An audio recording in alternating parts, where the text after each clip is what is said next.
सभी को ग्रीटिंग नमस्कार। जैसा कि आपको पता है कि आज आपका 9 बजे टेस्ट होने वाला है। पॉलिटी में जो टॉपिक हमारा रहेगा वो प्रेसिडेंट रहेगा। तो प्रेसिडेंट हालांकि मैंने आपको क्लास में पढ़ा दिया था, लेकिन अभी एक बार रिवीजन कर लेते हैं। जो राष्ट्रपति स्टार्ट होता है वो आर्टिकल 52 से शुरू होता है। तो ये तो आपको ही पता है कि आर्टिकल 52 में राष्ट्रपति का पद है, यानी पोस्ट ऑफ इंडियन प्रेसिडेंट, यानी भारत के राष्ट्रपति का जो पद है वो आर्टिकल 52 के अंदर आता है। और ये कहाँ से लिया गया? यूके से लिया गया। अब इसमें ना क्या होगा, कुछ कन्फ्यूज़न रहेगी, कुछ बच्चों की यहाँ पे कन्फ्यूज़न रहती है कि ये यूएसए से लिया गया। तो यूएसए से राष्ट्रपति का पद ना लेकर राष्ट्रपति की शक्तियाँ हैं या राष्ट्रपति का महाभियोग है या राष्ट्रपति के कार्य वो वगैरह लिए गए, वो मैं आगे आपको बता दूंगा जैसे आएंगे। तो यहाँ पे आपको समझना कि जो पोस्ट है वो कहाँ से लिया गया? यूके से। और ये ब्रिटेन की महारानी के समान है, यानी कि भारत के राष्ट्रपति का जो पद है वो ब्रिटेन की महारानी के पद के साथ उसकी तुलना की जाती है। तो ये भी क्वेश्चन पूछा जाता है। उम्मीद है कि पहला क्वेश्चन आपको क्लियर हो गया होगा। अब दूसरा क्वेश्चन आता है आर्टिकल 53 क्या कहता है? तो आर्टिकल 53 ये कहता है कि कार्यपालिका, एग्जीक्यूटिव जिसको आप इंग्लिश में कहते हैं, कि कार्यपालिका का अध्यक्ष अगर हमसे पूछा जाएगा तो वो होगा राष्ट्रपति। क्योंकि मेन जो हमारे भारत या पूरे देश का जो प्रथम व्यक्ति होता है उसी को राष्ट्रपति कहा जाता है। यानी भारत का या देश का प्रथम जो व्यक्ति होता है वो क्या होता है? राष्ट्रपति होता है। तो देखो यहाँ पे क्वेश्चन फंसा देता, कैसे फंसाता है? अगर वो हमसे कहेगा कि कार्यपालिका का अध्यक्ष कौन है तो आंसर हम देंगे सीधा राष्ट्रपति। लेकिन अगर कह देगा वो कि कार्यपालिका का वास्तविक अध्यक्ष कौन है, यानी वास्तव में जो अध्यक्ष है वो कौन है, तो वो तो पीएम हो जाएगा, यानी प्राइम मिनिस्टर हो जाएगा। अगर हमसे कहेगा कार्यपालिका का औपचारिक अध्यक्ष कौन है या सिंपल बोल देगा कार्यपालिका का अध्यक्ष कौन है, तो हम आंसर क्या लगाएंगे? राष्ट्रपति। लेकिन अगर हमसे कहेगा वास्तविक जो अध्यक्ष है उसका आंसर बताओ, तो हम पीएम वहाँ पे आंसर करेंगे। देखो पीएम हम क्यों करेंगे, तो आप सभी को पता है कि वास्तव में जो काम करता है, कानून बनाता है, सरकार चलाता है, अपनी मनमर्जी जो भी वो करता है वो पीएम ही करता है। राष्ट्रपति एक प्रकार का मतलब नाम मात्र होता है, केवल साइन करने के लिए बैठता, ऑफिशियल होता है। ठीक है, ये आपको पहले ही पता होगा। तो उम्मीद है कि आपको दूसरा क्वेश्चन तैयार हो गया होगा। अब हम चलते हैं आगे। ये जो हमारे सामने लिखा है आर्टिकल 54 यानी आर्टिकल 54, ये बहुत इंपॉर्टेंट है, इसको आराम से समझना होगा। आर्टिकल जो 54 है वो निर्वाचन, यानी जो राष्ट्रपति होगा उसका निर्वाचन कैसे होगा, उसका इलेक्शन कैसे होगा, यही हमें यहाँ पे सीखना है। तो निर्वाचन करवाता कौन है? पहली बात तो निर्वाचन आयोग जो है, इलेक्शन कमीशन, इसका निर्वाचन करवाता है। ठीक है। अब निर्वाचक मंडल, यानी कि उस भारत के राष्ट्रपति में के निर्वाचन में कौन भाग लेगा उसको निर्वाचक मंडल कहा जाता है। तो इस निर्वाचक मंडल में कौन कौन शामिल होंगे, तो ये बात आप यहाँ पे समझेंगे। देखो कैसे होगा, बहुत आराम से आपको समझना है। आप सभी को पता है कि देश में जो होती है उसकी सरकार, वो होती है संसद, यानी पूरे देश की जो मतलब काम होते हैं या कानून वगैरह बनते हैं तो वो संसद में बनते हैं। और संसद के यहाँ पे हमने दो भाग पढ़ रखे हैं। यहाँ पे एक सदन है लोकसभा, एक दूसरा राज्यसभा। पूरे देश की बात करते हैं, पूरे देश के कानून बनाने का काम संसद करती है। संसद के हमारे दो सदन होते हैं, एक लोकसभा होता है, एक राज्यसभा होता है। और अगर हम राज्यों की बात करते हैं तो राज्यों के कानून बनाने के लिए विधानमंडल होती है। विधानमंडल में भी दो सदन होते हैं, विधानसभा और विधान परिषद, विधानसभा और विधान परिषद। अब देखो, अगर हम संसद की बात करते हैं, मतलब हम ये सीख रहे हैं कि राष्ट्रपति के चुनाव में कौन भाग लेगा, कौन भाग लेगा। तो देखिए पूरे संसद में जो बैठते हैं लोकसभा के सदस्य या राज्यसभा के सदस्य, उनको एमपी बोला जाता है। एमपी का मतलब होता है मेंबर ऑफ पार्लियामेंट। संसद में बैठे जाने वाला व्यक्ति, यानी चाहे वो लोकसभा में बैठेगा चाहे वो राज्यसभा में बैठेगा, उसको हम एमपी कहते हैं। क्या कहते हैं उसको? सांसद, यानी एमपी। तो राष्ट्रपति के चुनाव में एमपी भाग लेता है। लेकिन आप सभी को पता है कि लोकसभा में 2 एंग्लो इंडियन जो राष्ट्रपति को मनोनीत करता है और राज्यसभा में 12 सदस्य मनोनीत करता है। यानी पूरे संसद में 14 सदस्य मनोनीत किए जाते हैं, यानी राष्ट्रपति अपनी मर्जी से चुन लेता है, मनोनीत कर देता है। तो यहाँ पे हमें समझना होगा कि संसद का प्रत्येक सदस्य राष्ट्रपति के चुनाव में भाग नहीं लेता। क्यों नहीं लेता? देखो यहाँ पर जो एंग्लो इंडियन है 2 और ये राज्यसभा के जो मनोनीत सदस्य हैं 12, ये भाग नहीं लेते। यानी केवल और केवल निर्वाचित सदस्य संसद के निर्वाचित सदस्य ही राष्ट्रपति के चुनाव में भाग लेते हैं। अब यहाँ पे क्वेश्चन आता है कि ऐसा क्यों होता है। ऐसा इसलिए होता है, मान लीजिए कोई भी राष्ट्रपति है, उसने कोई भी 2 सदस्य मनोनीत कर दिया, कोई 2 सदस्य चुन लिए, अगर वो दोबारा से राष्ट्रपति बनना चाहेगा, मतलब कोई भी राष्ट्रपति आप सभी को पता दोबारा चुनाव में उठ सकता है, ये आगे हम पढ़ेंगे। अगर वही राष्ट्रपति दोबारा चुनाव में उठ जाता तो ये जो सदस्य इन्होंने चुने हैं या इन्होंने मनोनीत किए हैं, ये तो इसी को वोट देंगे, तो इसका मतलब तो फेयर इलेक्शन हो नहीं पाएगा। इसीलिए क्या होता है कि ये जो 2 एंग्लो इंडियन हैं और 12 राज्यसभा के मनोनीत सदस्य, ये इसके चुनाव में भाग नहीं लेते। दूसरा आ जाओ राज्यों में। आप सभी को पता है कि प्रत्येक राज्य में विधानसभा होती है, लेकिन प्रत्येक राज्य में विधानसभा परिषद नहीं होती। प्रत्येक राज्य में विधानसभा होती है, लेकिन प्रत्येक राज्य में विधान परिषद नहीं होती। चूंकि प्रत्येक राज्य में विधान परिषद नहीं है, इसलिए विधान परिषद राष्ट्रपति के चुनाव में भाग नहीं ले सकती, लेकिन ये विधानसभा प्रत्येक राज्य में होती है, इसलिए विधानसभा भाग लेती है। फिर से समझ लीजिए, हमें पता है कि विधान परिषद सभी राज्यों में नहीं है, कुछ एक राज्यों में है। अगर कुछ एक राज्यों में विधान परिषद है तो अगर वो चुनाव में भाग लेगी, इसका मतलब वहाँ पे एक प्रकार का भेदभाव हो जाएगा, यानी राष्ट्रपति केवल उन राज्यों की मर्जी के अनुसार ही चुना जाएगा जिन राज्यों में विधान परिषद है, उनके अनुसार नहीं चुना जाएगा जिन राज्यों में विधान परिषद नहीं है। इसलिए एक प्रावधान है, अगर आगे भविष्य में कभी सभी राज्यों में अगर विधान परिषद होती है तो विधान परिषद भी राष्ट्रपति के चुनाव में भाग ले सकती है, क्योंकि यहाँ पे इक्वलिटी हम शो करना चाहते हैं, यहाँ पे हम भेदभाव या पार्शियलिटी शो नहीं करना चाहते। इसलिए आपको याद रखना है कि जब कोई भी राष्ट्रपति खड़ा होगा तो वो निष्पक्ष चुनाव के साथ खड़ा होना चाहिए, उसमें कोई भेदभाव नहीं होना चाहिए। अगर भेदभाव करेगा तो कौन? वही कर सकता जो राष्ट्रपति ने मनोनीत किए हैं, इसलिए वो हटा दिए। भेदभाव और कौन हो सकता? तो यहाँ पे विधान परिषद उन्हीं, मतलब मान लीजिए विधान परिषद के लोगों ने वही राष्ट्रपति चुन दिया जो अपनी मनमर्जी का, तो वो और राज्यों में तो देखेगा नहीं और राज्यों के बारे में तो सोचेगा नहीं। मतलब आप समझिए, इस बात को समझने के लिए बताया। तो इसलिए विधान परिषद भाग नहीं लेती, एंग्लो इंडियन भाग नहीं लेते, मनोनीत 12 सदस्य भाग नहीं लेते। अब आगे आप समझिए। अब क्वेश्चन ये उठा, मतलब कोई, जैसे मैंने भी क्लास में पूछा था तो एक भी बच्चा ऐसा नहीं था जिसने आंसर बता दिया कि एंग्लो इंडियन क्या होता है। तो अभी आप अपने दिमाग में सोचिए कि आप क्या मतलब समझते हैं एंग्लो इंडियन का, और अभी मैं आपको बताता हूँ। देखो, एंग्लो इंडियन क्या होता है। अब कुछ बच्चे तो ऐसे जानते हैं कि जो अंग्रेज़ आए थे, यानी ब्रिटेन से या इंग्लैंड से जो आए थे, उनके मतलब, पहले तो आप समझिए, मैं इसका मतलब भी समझा देता हूँ। देखिए कि जब अंग्रेज़ों ने भारत के ऊपर अधिकार किया था तो अंग्रेज़ लोग यहाँ पे रहे थे, तो कुछ अंग्रेज़ों ने भारतीय लड़कियों के साथ शादी कर ली थी। तो जैसे उन्होंने उनके साथ शादी कर ली और जब भारत आज़ाद हुआ तो उन्होंने अपनी पत्नी और अपने बच्चे को छोड़कर वो चले गए। तो वो लड़का, यानी वो संतान जो जिसकी माता भारतीय है और जिसका पिता, अब ध्यान से समझना, जिसका पिता यूरोपियन है। यूरोपियन का मतलब जो यूरोप से आया है। अब इसका मतलब ये नहीं कि वो इंग्लैंड से आया। मतलब आप समझिए कि जब भी अंग्रेज़ों ने भारत के ऊपर अधिकार किया था तो केवल अंग्रेज़ ही नहीं थे, केवल इंग्लैंड वाले ही नहीं थे, केवल ब्रिटेन वाले नहीं थे, यहाँ पे डच भी थे, यहाँ पे पुर्तगाली भी थे, यहाँ पे फ्रांसीसी भी थे।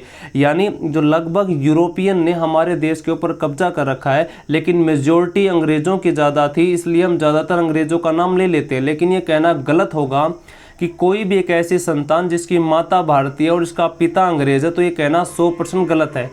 क्योंकि हमारे देश पर जो किया था शासन, वो यूरोपियन, जो यूरोप वाले देश थे, यूरोपियन कंट्री है, यूरोप जो कंटिनेंट, उसके देशों ने यहाँ पे कब्जा किया था। वो एक देश नहीं था, वो बहुत सारे देश थे। इसलिए कहा गया कि यूरोप का अगर पिता है और भारतीय माता है, उससे प्राप्त संतान जो है वो एंग्लो इंडियन कहलाएगी। क्या कहलाएगी? Anglo Indian. ठीक है, उम्मीद आप समझ गए होंगे। तो यहाँ पे लिख भी दिया गया कि केवल निर्वाचित सदस्य भाग लेंगे और मनोनीत सदस्य भाग नहीं लेंगे, विधान परिषद भाग नहीं लेगी। तो कौन भाग लेगा? लोकसभा के सदस्य, राज्यसभा के सदस्य। राज्यसभा के 12 मनोनीत नहीं भाग लेंगे और लोकसभा के 2 एंग्लो इंडियन भाग नहीं लेंगे। अब हम आगे बढ़ते हैं। ये कहेंगे कि राष्ट्रपति का जो चुनाव होता है वो अप्रत्यक्ष चुनाव होता है, इनडायरेक्ट होता है। तो सभी को पता है प्रत्यक्ष क्यों होगा, क्योंकि आम आदमी इसके चुनाव में भाग नहीं ले सकता। मैं और आप इस चुनाव में भाग नहीं ले सकते, केवल सांसद या विधायक ही इसमें भाग ले सकते हैं, इसलिए अप्रत्यक्ष चुनाव है। अब ये है कि इसका जो चुनाव है वो किस पद्धति द्वारा किया जाता है, तो इसका चुनाव एकल संक्रमणीय अनुपातिक प्रणाली, single transferable preferable voting system. अब इसको समझिए क्या होता है। सबसे पहले तो आप समझिए कि प्रीफरेबल क्या होता है। प्रीफरेंस या प्रीफरेबल क्या होता है? प्रीफर करना, अधिक पसंद करना। प्रीफर करना मतलब क्या होता है? अधिक पसंद करना। मैं इसको थोड़ा अच्छे से समझा देता हूँ। यहाँ पे देखिएगा आप, देखो क्या होता है। मान लीजिए 3 आदमी यहाँ पे खड़े, एक आदमी ए है, एक आदमी बी है, एक आदमी सी है। मान लीजिए आप वोट डालने गए, आप विधायक हैं या आप सांसद, आप वोट डालने गए। आपने कहा कि भाई मैं बी को चुनना चाहता हूँ और बी को आपने वोट डाल दी। अब आप वापस चल दिए, लेकिन आपको वापस नहीं जाने दिया जाएगा। आपको कहेंगे कि भाई बी आपकी पहली प्रायोरिटी है, आपकी चॉइस जो पहली है वो बी है, लेकिन आपको और भी प्रायोरिटी आपको देनी होगी। तो आपने कहा कि ठीक है, मैं चाहता हूँ कि बी वाला बने। अगर बी वाला ना बने तो भाई ए वाला बने दूसरे नंबर पे, मतलब दूसरी जो मेरी प्रायोरिटी वो ए है। अगर ए भी ना बने तो तीसरी प्रायोरिटी हमारी क्या होगी? सी होगी। तो इसका मतलब मैं यही कहना चाहता हूँ यहाँ पे कि प्रीफरेबल का मतलब आपको प्रीफरेंस देना पड़ेगा। ऐसा नहीं कि आप एक ही उम्मीदवार पे वोट डाल के आ गए, आपको जितने भी उम्मीदवार खड़े हैं उन्हीं उम्मीदवारों पे वोट डालना पड़ेगा। मतलब ये हमारी मजबूरी होगी। अब मान लीजिए दूसरा कैंडिडेट आया, दूसरा कैंडिडेट कहता है कि भाई मैं कहता हूँ कि सी वाला बने, सी वाला नहीं बने तो बी वाला बने, बी वाला नहीं बने तो ए वाला बने। इन्होंने अपनी वोट डाल दी। अब मान लीजिए तीसरा कोई आदमी आता है, तीसरा आदमी कहता है कि भाई मैं चाहता हूँ कि बी वाला बने, बी वाला ना बने तो ए वाला बने, ए वाला नहीं बने तो सी वाला बने। अब देखो इसकी काउंटिंग कैसे होगी। मान लीजिए वोट पड़ गए, तो सबसे पहले आप प्रथम चरण की गणना करोगे। प्रथम चरण का मतलब है कि आप ये ढूंढोगे कि किन किन आदमियों को एक नंबर मिला है, कितने आदमियों को कितनी बार एक नंबर मिला है। तो मैं देखता हूँ कि ए को एक नंबर मिला, एक बार भी नहीं मिला। बी को एक नंबर कितनी बार मिला? 2 बार मिला, यानी बी को एक नंबर ज़्यादा बार मिला है। सी को एक नंबर कितनी बार मिला? 1 बार। तो यहाँ पे कौन जीत गया? बी। कौन जीत गया? बी। यानी अब प्रथम चरण की मतगणना ये कहती है कि जिसको एक नंबर प्रायोरिटी मिली है, जिसको मतलब पहली प्रायोरिटी मिली है, वो जीतेगा। जितनी ज़्यादा बार मिलेगी वो उतना ही जीतेगा, और जिसको नहीं मिली है वो हार ही जाएगा। ठीक है। अब मान लीजिए ऐसा होता कि इसको भी 2 मिल जाते, हो सकता ना कि भाई सी को भी 2 मिल जाते। तो आप ये देखते कि बी और सी में 2 किसको मिला है। तो आप ये देखें भाई सी को तो 2 मिला ही नहीं, बी को ही 2 मिला है। तो अब की बार कौन जीता था? बी। उम्मीद आप समझ गए होंगे। वैसे मैंने आपको क्लास में समझा दिया था। अगर नहीं भी समझ में आए तो आप इसको छोड़ भी सकते हैं, दोबारा से मेरे से पूछ लेना। ठीक है। जैसा मैंने इसमें किया है, मान लीजिए पहली प्रायोरिटी है इसको ए बी, फिर सी, फिर ए है। दूसरे नंबर वाला ए बी सी होगा, फिर तीसरे नंबर वाला बी ए और सी होगा।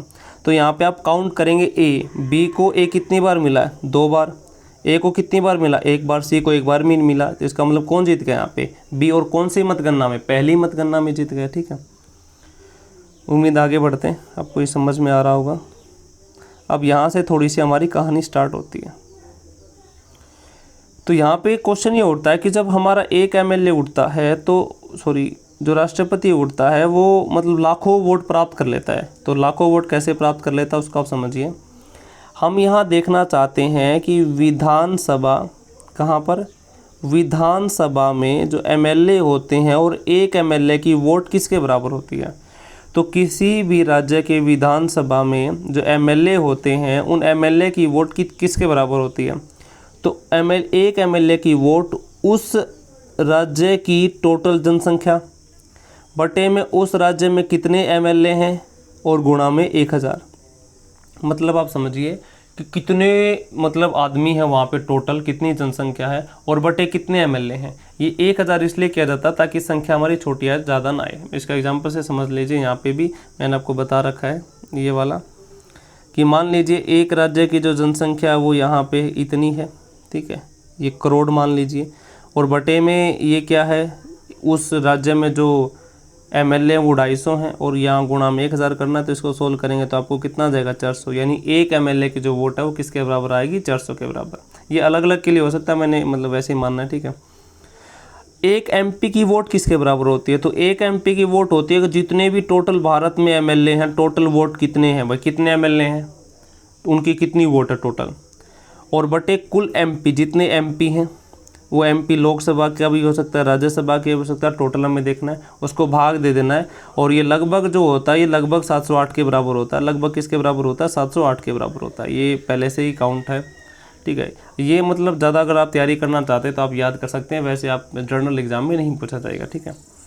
अगला क्वेश्चन देखिए कि जमानत राशि क्या होती है। जमानत राशि राष्ट्रपति को मतलब होने के लिए 15,000 होनी चाहिए और 1/6 वोट उसको प्राप्त कर लेनी चाहिए। यानी टोटल अगर 6 वोट पड़ी हैं तो उस राष्ट्रपति को 1 वोट मिल जानी चाहिए, नहीं तो उसकी जमानत राशि जब्त कर ली जाएगी, ठीक है। ये आगे बता दूंगा मैं क्या होता है। अगला आप देखिए 55 नंबर आर्टिकल कहता है कोटा। राष्ट्रपति का कोटा क्या होता है? तो कोटा आप समझिए क्या होता है कि राष्ट्रपति को जीतने के लिए ना इतने वोट तो चाहिए। मान लीजिए राष्ट्रपति का जो कोटा, मैं इसको एग्जांपल के लिए समझा देता हूँ कैसे इसको आप काउंट करेंगे, ठीक है। यहाँ पे देख लीजिए, मैं यहाँ पे करता हूँ। देखो, मान लीजिए टोटल वोट हैं 100, उम्मीदवार हैं 2, तो हमने देखा कि प्रत्येक उम्मीदवार को कितना आ गया? 50-50। इसलिए हम क्या जोड़ देंगे? 1 जोड़ देंगे। तो जो मतलब आप समझिए कि 1 जोड़ दिया तो राष्ट्रपति का कोटा कितना हो गया? 51। यानी राष्ट्रपति को जीतने के लिए कितने चाहिए? 51। यानी कि राष्ट्रपति की जो वोट हम निकालते हैं वैसे निकालते हैं कि टोटल जो वोट है, मतलब आप इसको भूल जाइए अभी, ठीक है। टोटल जो वोट है और उसके बटे उम्मीदवार और टोटल उसमें 1 जोड़ देंगे तो वो क्या आ जाएगा? उस राष्ट्रपति का कोटा आ जाएगा। राष्ट्रपति का क्या आ जाएगा? कोटा। जैसे टोटल 100 वोट हैं और मान लीजिए 4 उम्मीदवार खड़े हैं, एक उम्मीदवार के पास कितनी आ गई? 25, 1 जोड़ देंगे, आंसर कितना आ गया? 26। यानी राष्ट्रपति को जीतने के लिए कोटा उसका कितना होना चाहिए? 26। इसका मतलब आपको समझ में नहीं आया होगा, मैं दोबारा से बता देता हूँ। देखो क्या मतलब, मान लीजिए एक राष्ट्रपति को प्राप्त हुए 19 वोट, एक राष्ट्रपति को प्राप्त हुए 18 वोट, एक राष्ट्रपति को प्राप्त हुए 20 वोट। कौन सा जीतेगा? तो अब आंसर देखेंगे भाई, जो जीतने वाला होगा वो तो हमारे सामने 20 वाला ही होगा। यानी जो जीतेगा वो कौन होगा? 20 वाला। लेकिन आप राष्ट्रपति का जो कोटा है वो 21 का, मान लीजिए राष्ट्रपति का जो कोटा है वो 21 का है, तो आपने कहा कि इनमें से कोई नहीं जीतेगा। क्योंकि राष्ट्रपति को जीतने के लिए मिनिमम वोट चाहिए, मतलब मिनिमम वो वोट चाहिए जिससे उसका कोटा हो जाए। यानी सबसे ज़्यादा तो उसे चाहिए। यानी यहाँ पे 2 बात हो गई, आपको बाकी उम्मीदवारों से तो ज़्यादा लेनी ही लेनी है, साथ के साथ आपको राष्ट्रपति का कोटा भी पूरा करना है। राष्ट्रपति का कोटा भी क्या करना है? पूरा करना है। ये भी इतना इंपॉर्टेंट नहीं है, बस अगर आप अच्छी तैयारी करना चाहते हैं UPSC या PCS आप निकालेंगे तो आप कर सकते हैं, इतना इंपॉर्टेंट है नहीं, वैसे मैं बता रहा हूँ। तो राष्ट्रपति का कोटा आपको याद रखना है, टोटल वोट बटे उम्मीदवार +1 और प्लस का 1। जैसे मान लीजिए 100 वोट हैं, टोटल 4 उम्मीदवार हैं, 1 जोड़ेंगे कितना हो जाएगा? 5, काटेंगे तो कितना हो जाएगा? 20, 20 में 1 जोड़ेंगे 21। यानी राष्ट्रपति का कोटा कितना हो गया? 21। अगर 100 वोट हैं टोटल पड़ी, उम्मीदवार 4 खड़े हैं, तो राष्ट्रपति बनने के लिए आपको मिनिमम वोट 21 चाहिए। यानी आपको बाकियों से तो ज़्यादा चाहिए और 21 भी चाहिए होंगे, ठीक है। तो यहाँ से तो बेसिक ही था, ये तो आपको याद भी नहीं करना है। खैर, अब यहाँ से आपकी कहानी शुरू होती है। सबसे पहला आर्टिकल 56। आर्टिकल 56 कहता है कि कार्यकाल, राष्ट्रपति का जो कार्यकाल होगा वो कितने साल होगा? 5 साल। कब से? जब से राष्ट्रपति ने शपथ ली तब से। यानी राष्ट्रपति का जो कार्यकाल होगा वो 5 साल होगा। कब से? जब से शपथ लिए तब से। ये तो आसान था ही। अगला देखिए आर्टिकल 57 क्या कहता है। आर्टिकल 57 ये कहता है कि एक राष्ट्रपति दोबारा चुनाव लड़ सकता है। एक राष्ट्रपति दोबारा से चुनाव लड़ सकता है और एकमात्र ऐसा राष्ट्रपति जिन्होंने 2 बार चुने गए थे वो डॉक्टर राजेंद्र प्रसाद ही थे। यानी एकमात्र वही राष्ट्रपति हैं जो 2 बार चुने गए, वो राजेंद्र प्रसाद ही हैं, ठीक है। अब अगला क्वेश्चन देखिए।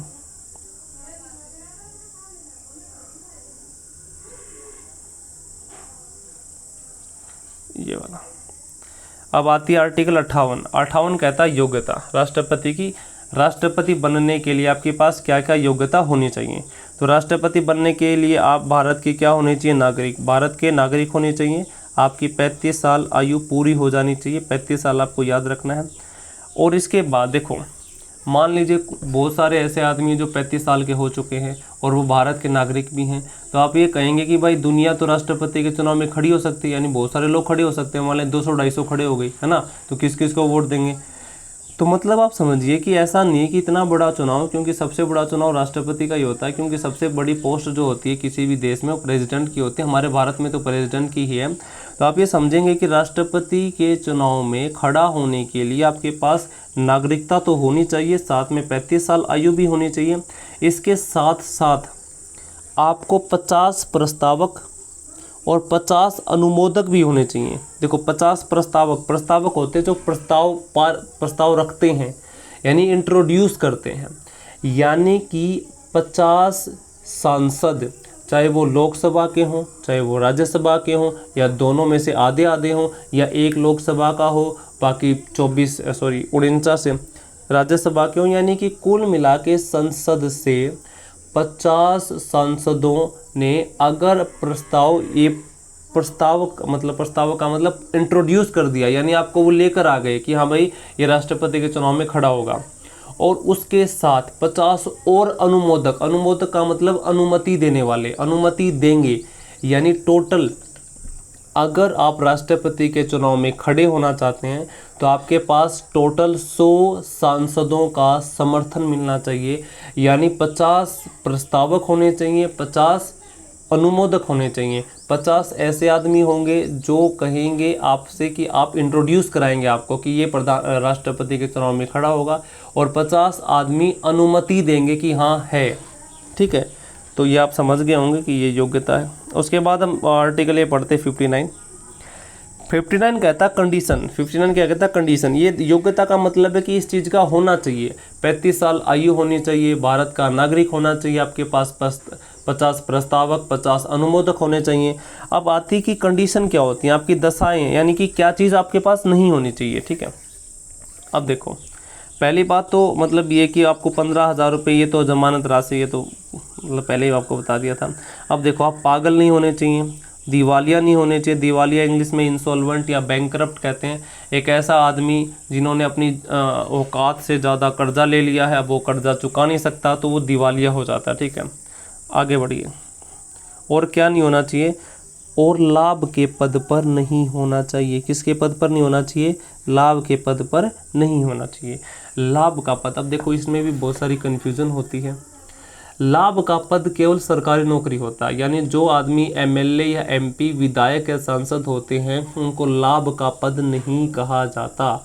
अगर आप किसी भी गवर्नमेंट जॉब पे हैं, आप किसी भी पोस्ट पे हैं, अगर आपको चुनाव लड़ना है प्रेसिडेंट का, तो आपको पहले उस पोस्ट से इस्तीफा देना पड़ेगा, तब जाके आप चुनाव लड़ सकते हैं। लेकिन अगर आप एमपी हैं या आप एमएलए हैं, यानी आप कोई भी मंत्री हैं या कोई भी नेता हैं, तो आप चुनाव लड़ सकते हैं बिना अपने पद से इस्तीफा दिए। अगर आप चुनाव जीत गए तो आपको इस्तीफा देना पड़ेगा। तो लाभ के पद का मतलब यहाँ पे गवर्नमेंट जॉब के बारे में बताया गया है। और यहाँ पे नीचे सांसद और विधानमंडल का मतलब ये है कि जो आदमी सांसद या विधायक होता है वो चुनाव लड़ सकते हैं। अगर वो जीत जाएंगे तो वो इस्तीफा दे देंगे, नहीं जीतेंगे तो ज़रूरत नहीं है। ठीक है, आगे बढ़ते हैं। अब देखो आर्टिकल 60 कहता शपथ। किसके बारे में, शपथ। राष्ट्रपति को शपथ कौन दिलाता है, तो चीफ जस्टिस ऑफ इंडिया। कौन दिलाता है, चीफ जस्टिस ऑफ इंडिया ही दिलाता है। ये तो सबको ही पता, चीफ जस्टिस ऑफ इंडिया। अगर चीफ जस्टिस ऑफ इंडिया नहीं है, बीमार है या कुछ हो गया तो उसको जो बाकी अन्य जज हैं सुप्रीम कोर्ट के, वो उसको दिला देंगे। ठीक है, ये तो आसान था। अब हम चलते हैं महाभियोग। बहुत इंपॉर्टेंट बात है महाभियोग। देखो राष्ट्रपति पर जो महाभियोग है वो आर्टिकल 61 के तहत लगाया जाएगा। महाभियोग कहाँ से लिया गया, यूएसए से लिया गया। पोस्ट कहाँ से ली गई, ब्रिटेन से ली गई है। ठीक है, कंपैरिजन किसके साथ किया गया, तो ब्रिटेन की महारानी के साथ किया गया। अब देखो महाभियोग या इम्पीचमेंट किसके ऊपर लगाया जाता है, राष्ट्रपति के ऊपर लगाया जाता है। कब लगाया जाता है, अगर कोई भी राष्ट्रपति विदेशी राष्ट्र के प्रभाव में आ जाए। मतलब मान लीजिए हमारा राष्ट्रपति चाइना के प्रभाव में आ जाए, चाइना की बात मानने लग जाए, यानी कोई भी भारत का राष्ट्रपति अगर वो विदेशी राष्ट्र यानी दूसरे देश के प्रभाव में आ जाए, उसकी बात मानने लग जाए, उसके इम्पैक्ट में आ जाए, तब उस पर महाभियोग लगाया जा सकता है। दूसरा, संविधान का अतिक्रमण, यदि वो संविधान में लिखी बातों का उल्लंघन कर दे, उनकी बातों को फॉलो ना करे, तब भी उस पर क्या लगाया जा सकता है, महाभियोग लगाया जा सकता है। यानी राष्ट्रपति पर महाभियोग 2 कंडीशनों में लगाया जा सकता है, अगर वो विदेशी राष्ट्र के प्रभाव में आ जाए तब, दूसरा अगर वो संविधान का अतिक्रमण, संविधान का उल्लंघन कर दे तब। अब देखो आराम से समझना, बिल्कुल आराम से, ठीक है। ये वाला मैं बहुत ही आराम से समझाता हूँ, 1 मिनट रुको। देखो मान लीजिए कोई भी राष्ट्रपति, मान लीजिए विदेशी राष्ट्र के प्रभाव में आ गया और अब हमें उसको हटाना है। क्या करना है, हटाना है। अब ध्यान से समझना, पूरे देश का कानून कहाँ से बनता है, संसद से। संसद कहाँ बैठी है, दिल्ली में, ठीक है। मान लीजिए राष्ट्रपति भी कहाँ बैठता है, दिल्ली में। अगर राष्ट्रपति गलत काम करता है तो पता किसको चलेगा, संसद को या राज्य की विधानमंडल को। आप खुद अपने दिमाग में सोचना, बिल्कुल आराम से सोचना है। अगर राष्ट्रपति ने कोई गलत काम कर दिया और राष्ट्रपति को हटाना है क्योंकि राष्ट्रपति उस पद के लायक नहीं है, या वो विदेशी राष्ट्र के प्रभाव में आ गया, या उन्होंने कोई संविधान का उल्लंघन कर दिया और उसको हटाना है, तो इस बात का जो पता चलेगा कि राष्ट्रपति गलत है, वो संसद को पता चलेगा या राज्यों की विधानमंडल को पता चलेगा। तो आप ये कहेंगे कि सर संसद भी दिल्ली में है, राष्ट्रपति भी दिल्ली में रहते हैं, बाकी सारे इतने 28 राज्य हैं। अब मान लीजिए नीचे महाराष्ट्र है, सॉरी महाराष्ट्र तो पास में, नीचे केरल है, आंध्र प्रदेश है, तमिलनाडु है, या उधर जाओगे नागालैंड है, मिजोरम है, त्रिपुरा है, असम है, वहाँ उन राज्यों की विधानसभाओं को कैसे पता चलेगा। इसीलिए ध्यान से समझना है, इसीलिए राष्ट्रपति के महाभियोग में विधानमंडल यानी ना तो विधानसभा ना ही विधान परिषद भाग नहीं लेती। राष्ट्रपति को हटाने के लिए ना विधानसभा ना विधान परिषद कोई भी भाग नहीं लेता है। दूसरी बात, अगर राष्ट्रपति को हटाना है तो केवल संसद ही हटाएगी, और संसद, अब देखो ध्यान से,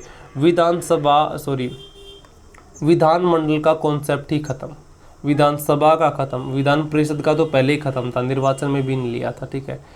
अब राष्ट्रपति को हटाना है तो केवल संसद ही हटाएगी। अब देखो संसद के कितने सदन हैं, 2, एक लोकसभा एक राज्यसभा। तो राष्ट्रपति को हटाने की प्रक्रिया, महाभियोग की प्रक्रिया किसी भी सदन में शुरू हो सकती है, किसी भी सदन में, यानी लोकसभा में भी हो सकती है, राज्यसभा में भी हो सकती है, किसी भी सदन में उसकी प्रक्रिया शुरू हो सकती है। ये ज़रूरी नहीं है कि भाई इसी में होना ज़रूरी है, ठीक है। अब देखो मान लीजिए उसकी प्रक्रिया राज्यसभा में होगी शुरू, किस में होगी शुरू, राज्यसभा में। तो सबसे पहले महाभियोग को इंट्रोड्यूस करने के लिए, इस बात को इंट्रोड्यूस का मतलब आप समझते हैं ना कि जब हम किसी चीज़ को परिचय देते हैं, ये परिचय देने के लिए कि भाई हमारा राष्ट्रपति गलत है, इसको हटा देना चाहिए, इसके ऊपर महाभियोग लगा देना चाहिए। तो वो राज्यसभा, मैं एग्जांपल दे रहा हूँ कि मान लीजिए राज्यसभा से हमने शुरू किया, तो राज्यसभा 1/4 का मतलब 25% मतों से ये पारित करेगी या ये इंट्रोड्यूस करेगी, सबसे पहले परिचय देगी 25% आदमी या 25% सांसद राज्यसभा के, ये राष्ट्रपति पर महाभियोग लगना चाहिए। उसके बाद राज्यसभा में ही 2/3 या 2/3 सदस्य ये पारित करेंगे प्रस्ताव कि हाँ राष्ट्रपति को हटा देना चाहिए।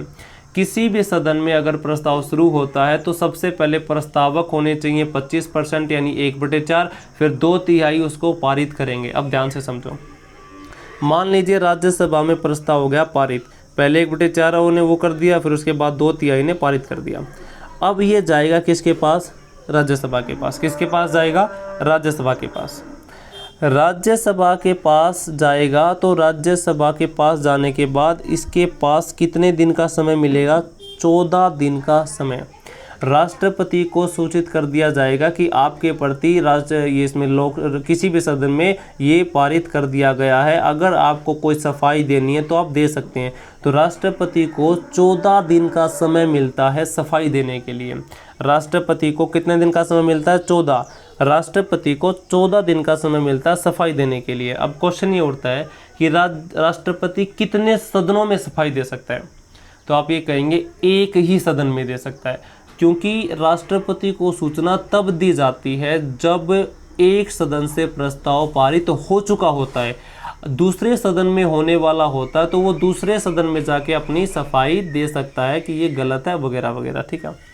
क्वेश्चन पूछा गया कौन से सदन से शुरू होगा? किसी भी सदन से। स्टार्ट करने के लिए प्रस्ताव कितने? 25%, 1/4। पारित करने के लिए 2/3।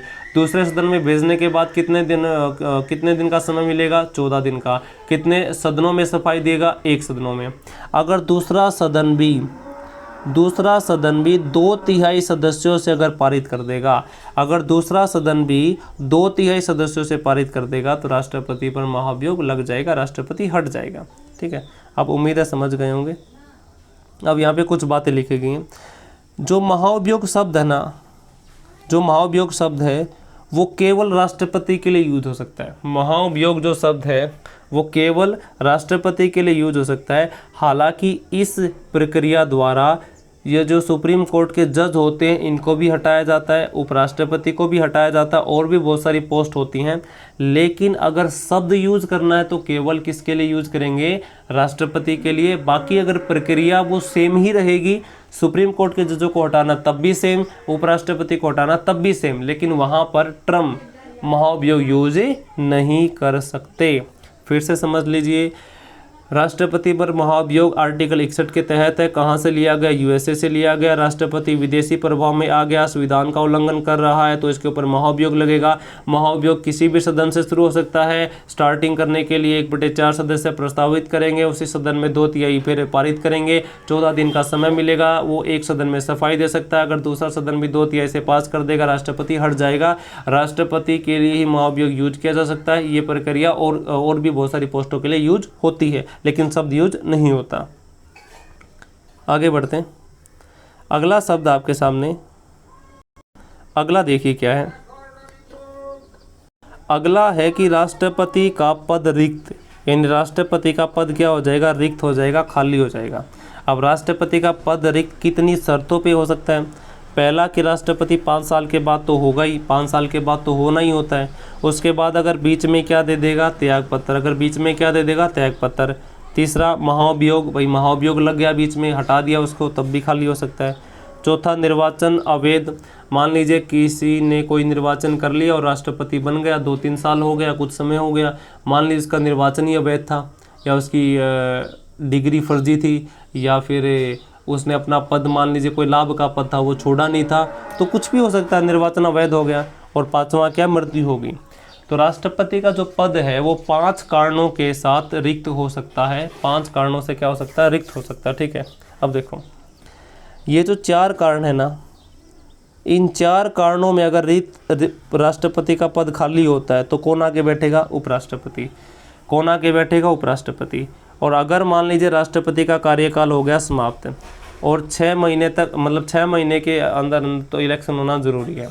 अगर राष्ट्रपति का पद रिक्त हो गया तो 6 महीने के अंदर चुनाव होना कंपलसरी है, अनिवार्य है, होना ही होना है। ठीक है, अब देखो मान लीजिए राष्ट्रपति का कार्यकाल समाप्त हो गया और तब तक नया मतलब चुनाव नहीं हुआ है और नया राष्ट्रपति नहीं आया है, तब तक उसी राष्ट्रपति को यहाँ पर बैठा के रखा जाएगा कि भाई राष्ट्रपति आप यहीं पर बैठिए, तब तक नया राष्ट्रपति नहीं आ जाता। ठीक है, बाकी जितने भी कारण है ना, बाकी जितने भी कारण ये चारों के चारों, अगर इनमें राष्ट्रपति चला जाता है, मृत्यु हो गई, निर्वाचन अवैध हो गया, महाभियोग लग गया, त्यागपत्र लग गया हो गया, तो उनके मतलब उनकी जगह पर कौन आके बैठेगा? उपराष्ट्रपति। कौन आके बैठेगा? उपराष्ट्रपति। अब उपराष्ट्रपति को कार्यवाहक राष्ट्रपति कहा जाएगा। अब उपराष्ट्रपति को कार्यवाहक राष्ट्रपति कहा जाएगा। ये परमानेंट नहीं होगा, ये तब तक होगा जब तक नया राष्ट्रपति नहीं आ जाता। ये तब तक होगा जब तक नया राष्ट्रपति नहीं आ जाता। अब ध्यान से समझिए, त्यागपत्र किसी ने नहीं दिया, महाअभियोग किसी पे नहीं लगा, निर्वाचनावैध किसी का नहीं हुआ। अब केवल क्या हुई है? मृत्यु। केवल क्या हुई? मृत्यु। कितने आदमियों की? 2। पहला कौन था? डॉक्टर जाकिर हुसैन। दूसरा वाला कौन सा? फ़खरुद्दीन अली। फ़खरुद्दीन अली, फ़खरुद्दीन अली। अब देखो ध्यान से, यहाँ पे ध्यान से समझना है, ठीक है। देखो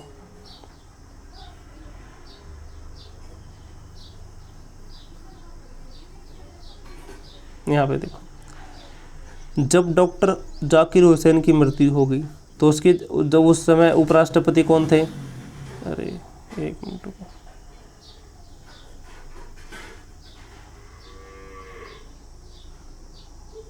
जब डॉक्टर जाकिर हुसैन की मृत्यु हुई थी तब उपराष्ट्रपति कौन थे? वीवी गिरी। डॉक्टर जाकिर हुसैन की मृत्यु के बाद किसको आना? वीवी गिरी। देखो, जब डॉक्टर जाकिर हुसैन मरे, उनकी मृत्यु हो गई, कार्यवाहक उप राष्ट्रपति कौन बन गए? ये वीवी गिरी। तो वीवी गिरी ने सोचा कि मैं डायरेक्ट राष्ट्रपति, देखो अगर किसी की मृत्यु हो जाती तो 6 महीने के अंदर चुनाव होना जरूरी है। जब तक चुनाव नहीं होता, जब तक नया राष्ट्रपति नहीं आता, तब तक उपराष्ट्रपति काम करेगा। तो वीवी गिरी ने सोचा कि मैं उपराष्ट्रपति के पद से त्यागपत्र दे देता हूँ और सीधा चुनाव में भाग ले लेता हूँ। हालांकि उपराष्ट्रपति जो है ना, बिना अपने पद से इस्तीफा दिए राष्ट्रपति के चुनाव में लड़ सकता है, क्योंकि ये लाभ का पद नहीं होता है। तो इस वीवी गिरी ने क्या किया? वीवी गिरी ने अपने उपराष्ट्रपति के पद से दे दिया इस्तीफा। अगर वो उपराष्ट्रपति के पद से इस्तीफा दे देगा तो वो राष्ट्रपति भी नहीं बन सकता, कार्यवाहक राष्ट्रपति नहीं बन सकता। इसीलिए अगर ये उपराष्ट्रपति के पद से इस्तीफा दे दिया तो उपराष्ट्रपति का पद रिक्त हो गया। अगर राष्ट्रपति नहीं रहे तो उपराष्ट्रपति आएगा, उपराष्ट्रपति नहीं रहे तो कौन आएगा? Chief justice of India, supreme court का मुख्य न्यायाधीश। तो उस समय सुप्रीम कोर्ट का मुख्य न्यायाधीश कौन था? एम हिदायतुल्ला। कौन था? एम हिदायतुल्ला। तो याद रखेंगे कि डॉक्टर जाकिर हुसैन के जाने के बाद कितने कार्यवाहक राष्ट्रपति आए? 2। वीवी गिरी, एम हिदायतुल्ला। वीवी गिरी, एम हिदायतुल्ला।